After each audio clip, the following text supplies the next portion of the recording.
In this week's Parsha, Parshas Lecha, Hashem commands Avram Avinu to give himself a bris milah, along with Yishmael and the rest of his household. And after he does so, Hashem tells him that every single baby boy born from now on from Avram, and it's every Jew, for Dairis, will have to get a bris milah on the 8th day since he's born. And the Medrash explains that Shabbos, you see Shabbos is so important because it's impossible for a baby to get a bris milah on his 8th day without going through a Shabbos first. Why? Because there has to be at least one Shabbos in between that period of time, since Shabbos is every 7 days and the bris milah is on the 8th day. The Yalkut Yehuda explains why Shabbos is so important for a baby to have gone through before his bris milah.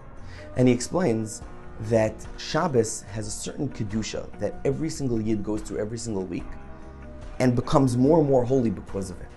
But it's a kedusha that surrounds us, that's external. You walk into Shabbos and it's just a level of kedusha that's all around, and yet it permeates us. It comes inside of us. We bring it into us, and that's how we serve Hashem, with the kedusha that we're bringing inside of us. But that's external.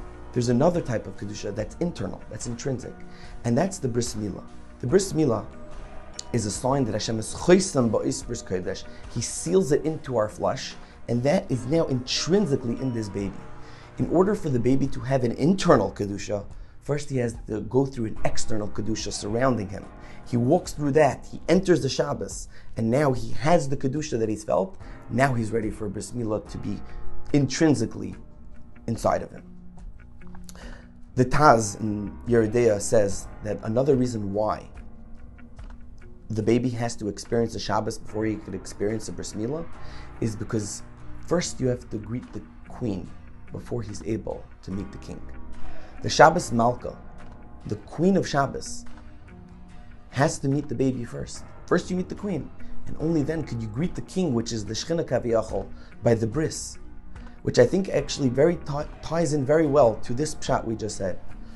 The queen is a female version of the Kedusha Kaviyachol, and the Shechina, the king, is a Zachar form, a male form of this Shechina. So when a baby has to go through the external Kedusha of Shabbos, that actually refers to the queen, which is the female, usually refers to the external beauty and the external Kedusha that a woman has. However, a Zachar, a male, has intrinsically, in the flesh of every baby boy, has to be the Shechina, which is a Zachar, which is a form of internal Kedusha. And once he goes through the external Kedusha and goes through the Shabbos, now he's ready for an internal Kedusha of a bris milah. Baruch Hashem, my wife and I were zeicha to have a baby boy this past Shabbos, and Shalom Zachar will be this Friday night, and the bris will be Sunday morning. And we are full of simcha and shevach HaKadosh Baruch Hu, and I just want to wish the baby boy, Yishitaka be zeicha, that the bris should be b'ita b'zmanai, and HaKadosh Baruch Hu should help us be megadol him to Torah l'chopel l'masim toivim, and all of Klal Yisrael should be zeicha to a Shabbos of kedusha, of spirituality, of heiligkeit, and we're talking to see the coming of Mashiach Tzidkenu. Meira b'yameinu amen. Have a beautiful Shabbos.